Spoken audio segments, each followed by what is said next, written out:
The Syrian military says government forces have entered the northern city of Manbij at the request of civilians and Kurdish fighters in the area. It comes as the Kurds try to strengthen the city's defence amid an upcoming offensive from the Turkish side. Ankara considers Kurdish fighters to be terrorists.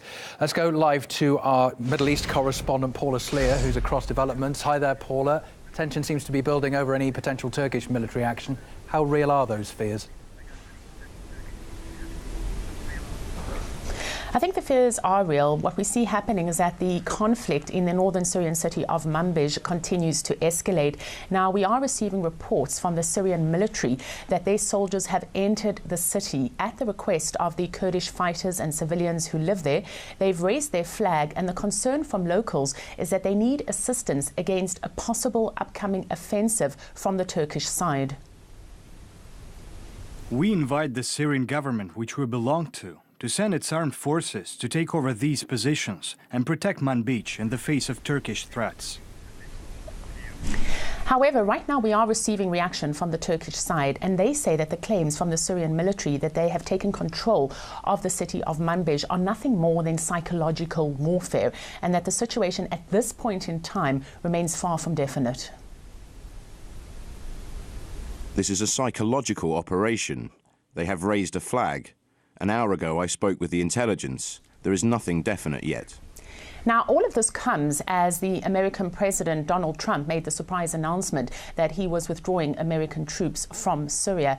Of course, the Americans have been giving a lot of support in the form of weapons and the like to the YPG, who are the Syrian Kurdish fighters. And what we now hear happening is that with this possible upcoming Turkish offensive, those on the ground, many locals fear and feel that they have been betrayed by the Americans. Over the past couple of years, Americans gave the best safety and stability for the north of Syria. This region and North Syria entirely are going to be destabilized. People shall flee and terrorism will prevail. The American withdrawal will destabilize the security we have had for a couple of years in this region. The American withdrawal from Manbij by Donald Trump was disappointing for all in the city. As I said, all Manbij residents are afraid that others might come to loot, just as it happened during the ISIL era. We want a safe situation. Meanwhile, the Russian Foreign Minister Sergei Lavrov on Saturday will be meeting with his Turkish counterparts to discuss the situation in the region and specifically in Syria.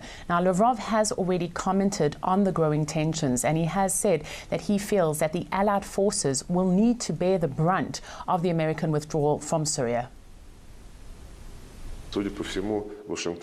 It seems like Washington wants to shift responsibility onto its coalition partners in Syria and put additional financial burden on its allies in the region.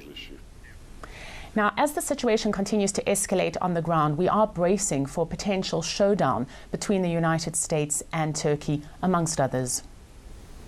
OK, thanks for walking us through that. Paula Sleer in Tel Aviv. Well, last hour I spoke to a regional affairs researcher and political analyst in Damascus who believes that both Turkey and the US have used the Kurds for their own gain. I think Turkey feels so confused, and because they are not able to go on in the game to delay the political solution. The only objectives and cause for both sides, I mean Turkey and the US, is to delay the Syrian crisis. They have been using the Kurds to achieve geopolitical goals. I think the Kurds recognize that now. Therefore, they call Syrian army to enter Manbij, and I think it will be more coordination between Syrian army and Kurds in the future.